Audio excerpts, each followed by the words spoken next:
Il est temps pour moi maintenant de vous vanter les mérites de Twig. Et en quoi Twig est quelque chose d'exceptionnel. Alors exceptionnel, oui, j'irai même jusque là, vous avez raison. J'irai jusqu'à exceptionnel. Twig va permettre de faire vraiment énormément de choses. Par exemple, on va commencer tout de suite à aller sur Twig. On va récupérer, vous rappelez le nombre de pages. On va enlever donc du coup cette histoire de priorité qu'on avait à la base. Et on va repartir sur cette histoire de page. Hop. Alors, hop, je vais récupérer ici l'onglet, voilà, qui est là. Et on va retourner du coup sur cette histoire de page. Donc, localhost 2.8000. Donc, on avait ici notre page. Donc, ça ne matche pas. Pourquoi? Qu'est-ce que j'ai fait comme bêtise? Ok, hop. On avait une histoire ici de page. On va ici passer plutôt un âge. Tac. Où l'âge, du coup, sera ce que nous, on indique à la page. Bon. Et on va ici passer à la page, admettons, l'âge. Donc l'âge qui correspondra à l'âge qu'on aura passé en paramètres. Donc si je me rends maintenant sur la page, voilà, on va voir que la page va s'afficher. On va retourner dans notre page et ici on va marquer, tac,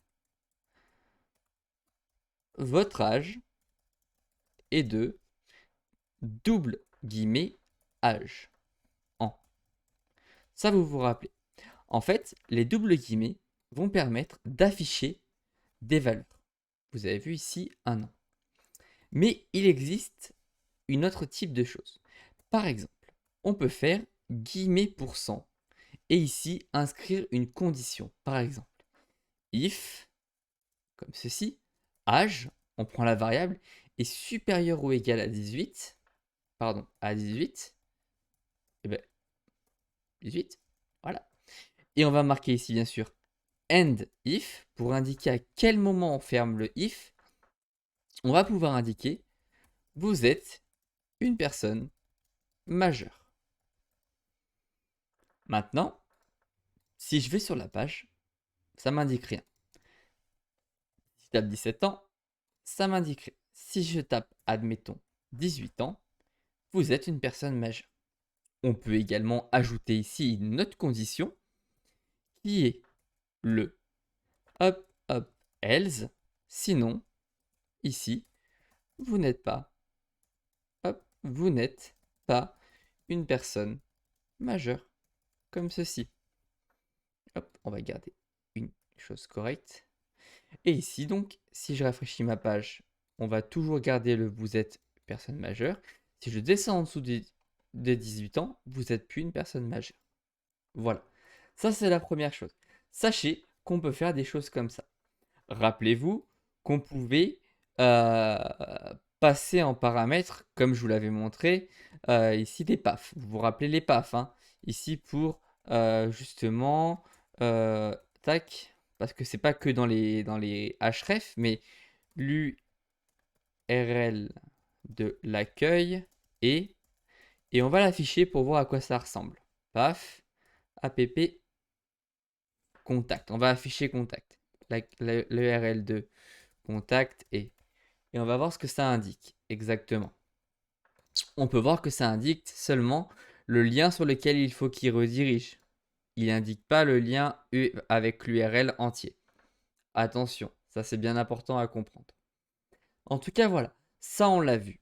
Il faut savoir que il existe ici un autre paramètre. Par exemple, je pourrais faire quelque chose du genre. Alors pour le moment, ça ne fonctionnera pas ce que je vais faire, mais plus tard on le reverra. Mais il faut que vous sachiez que ça existe. Si je fais un if app.user ici, vous pouvez voir que je peux même récupérer son email, son username. Mais app.user, ça veut dire si l'utilisateur est connecté, alors indique-moi quelque chose ici. Là, pour le moment, on peut marquer ici se déconnecter. On pourrait mettre un lien après pour se déconnecter en cas où on serait connecté. Là, on peut voir que ça ne va rien afficher parce que l'utilisateur, ici, on peut voir ici en bas, authenticated, no. Ça marque que je ne suis pas connecté parce qu'on n'a pas encore vu l'authentification. Mais sachez que cette variable-là existe. Maintenant, on pourrait faire vraiment plein d'autres choses avec Symfony. On peut voir qu'on peut faire des conditions. Ça, c'est très important. Dans les URL, on peut passer des paramètres.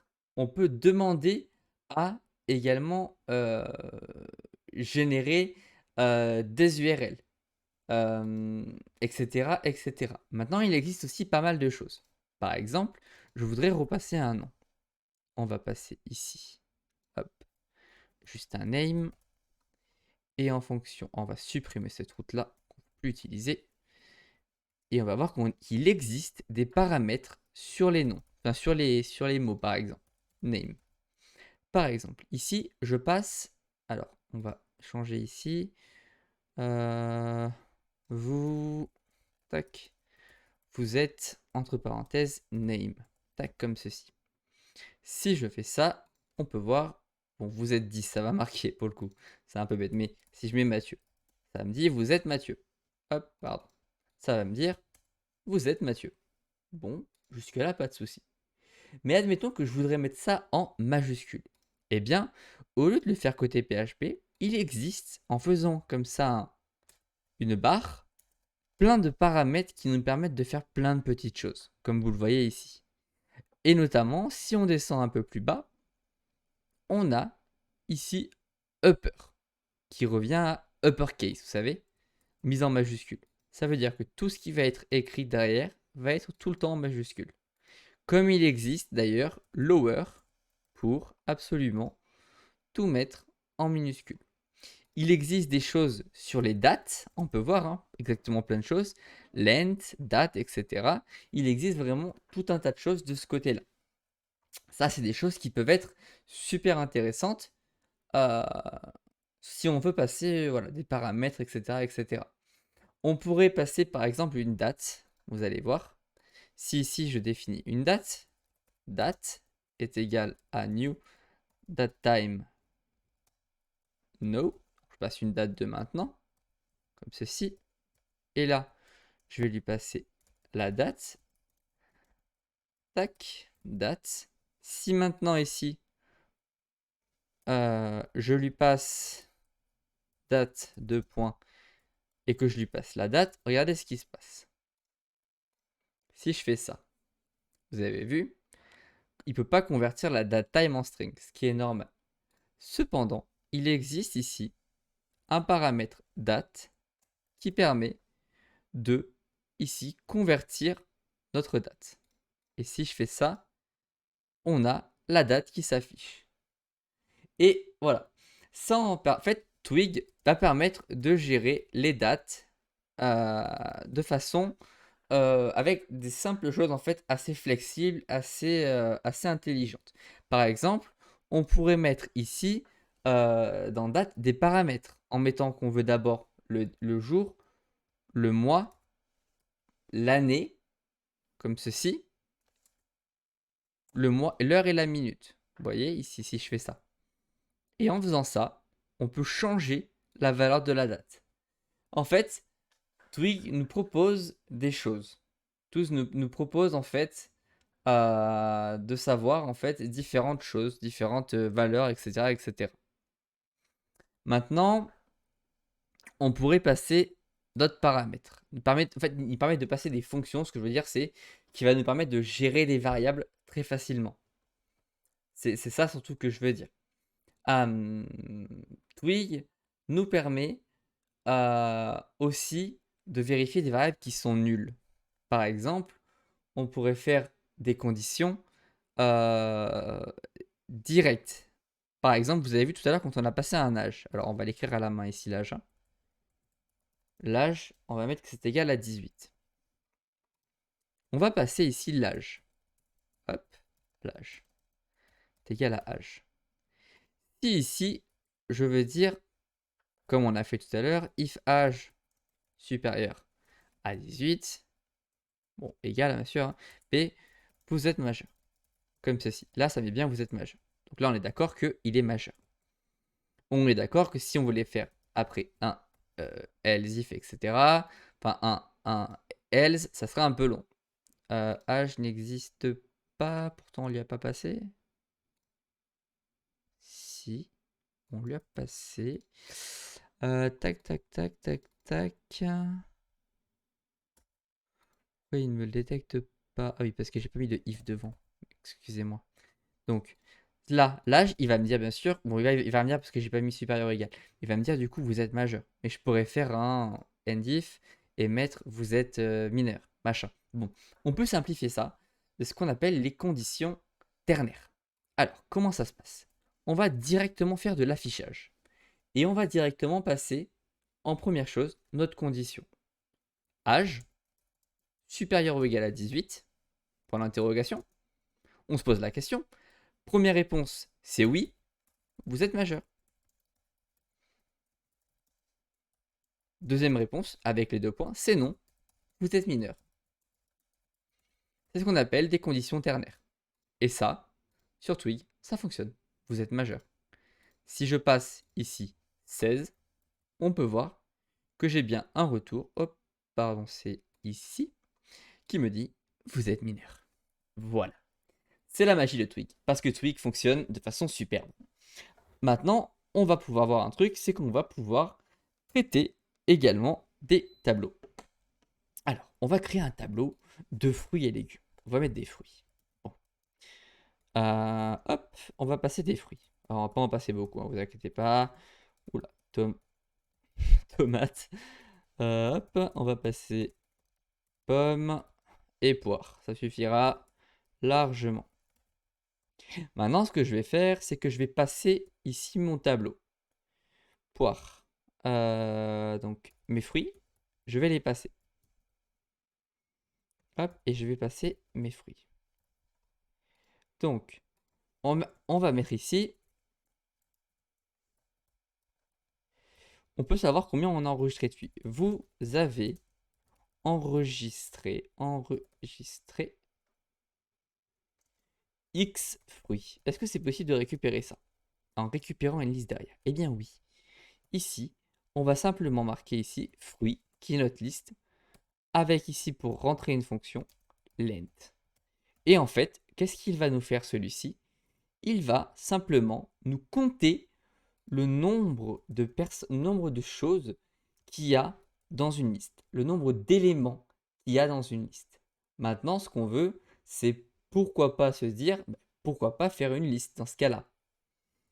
Eh bien, tout ça, c'est possible. En fait, on va faire ici un UL, tac, et on va faire ici un for fruit, in fruit, et ici, dans mon nfor, on va ici dans un li, indiquer tout simplement les fruits. Et là, il est capable, lui, de me récupérer ma liste derrière des différents fruits. Ça pourrait être le cas avec nos utilisateurs, pour récupérer par exemple nos différents, pardon, qu'est-ce que je veux dire? Nos, je dis des bêtises, mais nos différents utilisateurs, et dans lesquels en fait on voudrait faire un tableau pour les classer, etc., etc. Mais Twig a plein de petites fonctions comme ça qui nous permettent d'exécuter des choses en amont.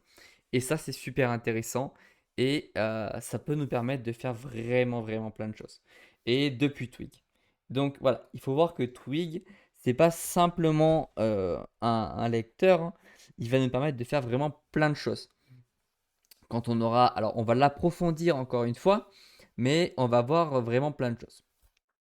Mais si vous pensez que c'était tout, eh bien, vous vous trompez. On va imaginer une chose. On va imaginer qu'on ait 2 pages, donc comme tout à l'heure, qui est la page normale et la page de contact. On va supprimer tout ce qu'on a ici. Hop. Tout ce qu'on a ici. Tout ce qu'on a ici. On va remettre ici notre accueil, donc qui sera l'index, où on va enlever ceci. Et on va ici mettre notre page de contact, qui sera la page de contact. Hop. Contact. Avec ici, app contact. Là, vous allez me dire, super, c'est cool, on a créé des choses. Eh bien, là, je vais rediriger vers contact. Et ici, on va mettre ma page de contact. Et on va remettre ici main. On va enlever tout ça. Et on va mettre ma page d'accueil. Bon, c'est cool. Mais vous voyez un truc, c'est que la structure HTML, en fait, ce qui est embêtant, c'est qu'elle se répète. Et ça, moi, ça m'embête. Parce que, en fait, je ne veux pas à chaque fois la répéter. Eh bien, en fait, on va pouvoir créer une base. On va pouvoir créer une base HTML. Alors, ce qu'on va faire, c'est on va oublier tout ce qu'il y a là-dedans. On va faire comme s'il n'y avait rien. OK. On va tout ignorer. Hop, hop, hop, hop, hop. Voilà. On va tout ignorer. Là, ici, on va mettre un title qui va être notre titre de page, par exemple, ma page, mon site web. Voilà. Ça, c'est notre structure de base. En fait, on va pouvoir, si vous voulez, étendre tout ça en indiquant des blocs. Ici, on va pouvoir faire comme ceci un bloc container pour ce qui compte, c'est-à-dire ce que contient le site, et ici faire un end block. Maintenant, si je fais dans ma page main, je peux tout effacer et dire j'étends cette page, elle étend de ma base, et dans mon container, dans mon bloc container qui est dans ma base, je veux passer des paramètres. Bloc, tac, je veux passer ça. Qu'est-ce qui se passe si je fais ça? Et bien là, le site fonctionne comme d'habitude. Si j'inspecte mon élément, si j'inspecte pas mon élément, on va carrément afficher la page, vous allez voir. On va carrément inspecter le code source de la page. Vous avez vu que tout s'est intégré. Alors, on va récupérer vite fait le Bootstrap CDN, on va le comprendre juste après. Maintenant, ce que je vais faire, c'est que je vais faire la même chose pour le contact, comme ici, ma page de contact. Et ensuite, on va essayer de l'expliquer. Et si je me rends sur contact, on peut voir que la même chose s'est produite. Ça veut dire que ma page contact a pris les mêmes paramètres. On va importer Bootstrap par le CDN. Tac, je copie le CDN. Je vais l'importer dans base, tout simplement, ici. Je vais link, alors, hop. Je sais pas directement. Tac. Le CDN, je l'ai pas ou comment ça se passe? J'ai que le lien. Mais bon, c'est pas grave. Alors, on va link href le lien et on va lui dire que rel c'est égal à du stylejit. Et en fait, ce qui s'est passé en faisant ça, c'est que du coup, ça s'est intégré ici, mais ça s'est intégré aussi dans ma page d'accueil. Puisque du coup, ça s'est intégré partout. Donc en fait, on a créé une base, si vous voulez, et ici, on a inclus directement ici nos différents blocs. On est d'accord. Maintenant, on voudrait admettre autre chose. Donc là, on pourrait par exemple remettre un bouton qui redirigerait paf, hop, paf, vers app main. Donc ce serait l'accueil de mon site. En lui mettant des classes, hein, btn, btn-sm, btn-primary, tac. Voilà. Et on va faire pareil sur la page de contact, comme ceci. Et btn-primary, accueil de mon site. On va marquer ici page de contact. Voilà. Comme ça, on pourra naviguer entre les pages facilement. Donc là, voilà, on peut voir donc page de contact. Hop. Alors oui, parce que du coup, j'ai laissé le lien. Et c'est app contact. Voilà. Comme ceci. Maintenant, on va admettre qu'on est en fait un header. On voudrait mettre un header. Donc pour ça, c'est pas compliqué. On va se rendre sur Get Bootstrap. On va récupérer un header. Navbar.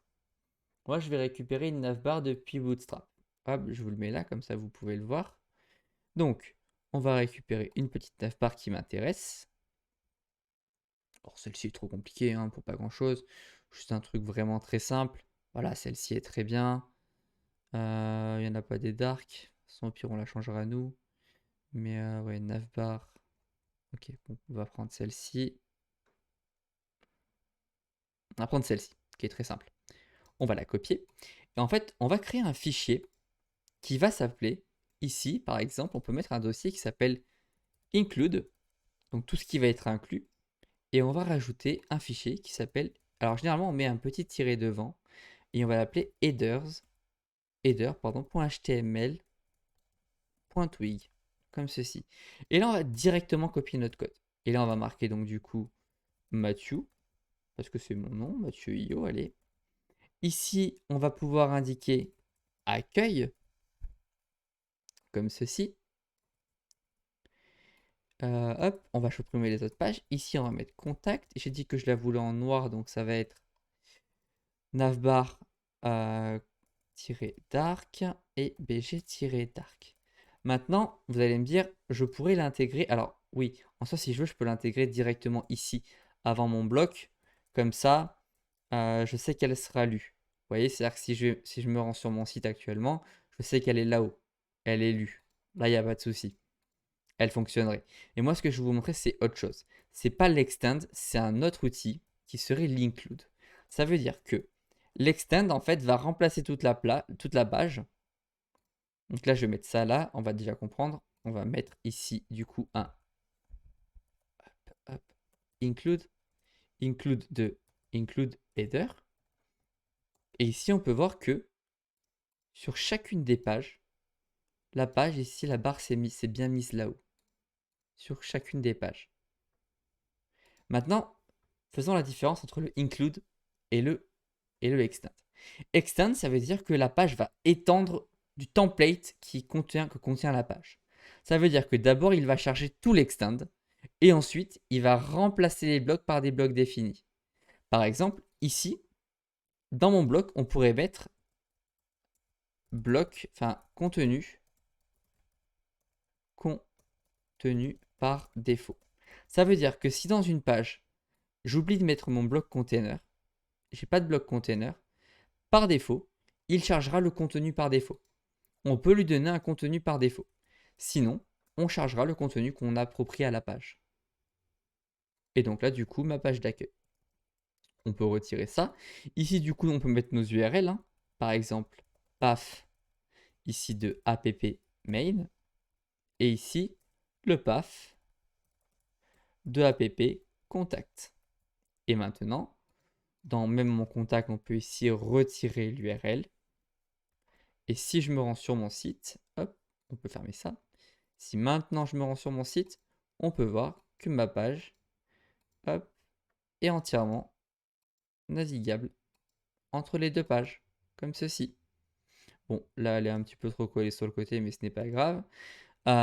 Vous avez compris l'include. L'include, lui, sert à inclure un élément à un endroit précis de la page. Alors, ce qui serait le mieux, ça serait de mettre ça dans une div container, évidemment. Hop. Container. Voilà, pour que ce soit plus lisible. Et ensuite, là, bien sûr, on aurait un meilleur rendu de page, plus sympathique. Voilà, avec un matching top de 2. Comme ceci. Et là, donc, du coup, on aurait une page beaucoup plus lisible et on pourrait écrire, du coup, nos contenus de page. Voilà. Voilà ce que nous permet un petit peu faire de Twig. On a pu voir un petit peu les boucles, on a pu voir les containers, les include, les blocs, les extend, etc., etc. Et j'espère que ça, vous l'avez compris parce que c'est quelque chose de super important et qu'on va utiliser, qui va nous permettre d'optimiser vraiment nos pages et de ranger nos dossiers, nos fichiers, etc., etc. Comme ça, le jour où j'ai besoin dans mon header ici d'ajouter un nouvel URL qui s'appellerait par exemple connexion vers une page de connexion, automatiquement, elle va être ajoutée à tout mon site, absolument sur toutes les pages de mon site. Ça, c'est l'intérêt, de pouvoir bien ranger son code et bien nettoyer son code. Voilà, j'espère que vous aurez compris cette partie et je vous retrouve donc pour la suite de cette formation.